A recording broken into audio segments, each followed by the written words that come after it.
President Trump hinting that Ukraine may need to go on offense after Russia just unleashed one of its biggest drone attacks since the war began. The president posting, "It is very hard, if not impossible, to win a war without attacking an invader's country. It's like a great team in sports that has a fantastic defense but is not allowed to play offense. There is no chance of winning. It is like that with Ukraine and Russia." Heritage Foundation Senior Research Fellow Steve Yates joins me now. Steve, thank you so much for joining us. It's great to see you this morning. It is clear in this post that President Trump is once again frustrated with Vladimir Putin. So how does what he's saying in this post change things?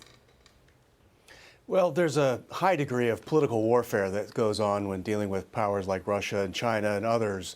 And so when Putin's response to the European visit to the United States was to kind of push back on some maximalist demands of what it would take to stop, I think that the president and his team are kind of returning that volley. This is obviously a signal that Moscow would not like. Of course, Moscow doesn't deserve signals it likes because it invaded another country.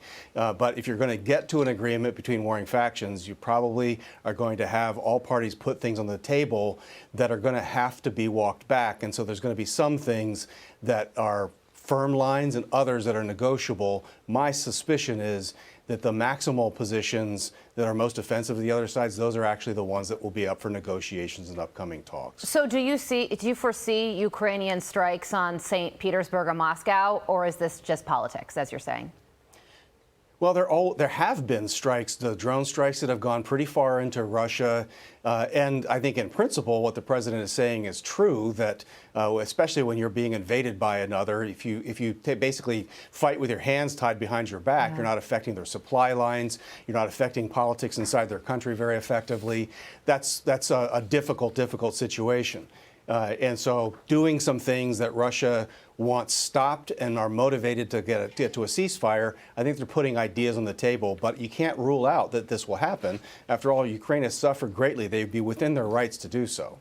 And Reuters is now reporting, Steve, that Vladimir Putin himself, not Sergei Lavrov, but Putin, has issued a list of demands to end the war. That includes some surprising, some not. One that isn't: no NATO membership for Ukraine, a surrender of all the eastern Donbas region, and no Western troops on Ukrainian soil, which is surprising because that would be a rejection of the security guarantees that the White House said that Putin supported after the meeting in Alaska. So are things falling apart, or is this all part of the negotiation process?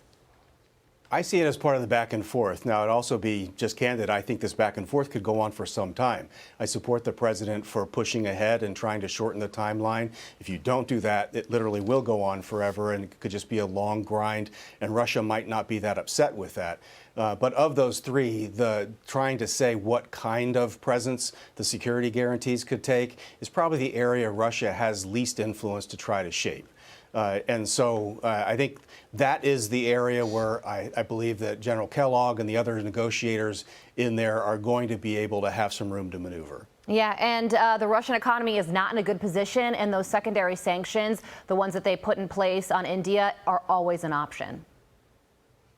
Well, I believe firmly that it's important for the president to keep the pressure up. I think that those sanctions should apply to China more than they do to India. Because China, with coal, natural gas, and oil, has really fundamentally fueled the Russian war machine.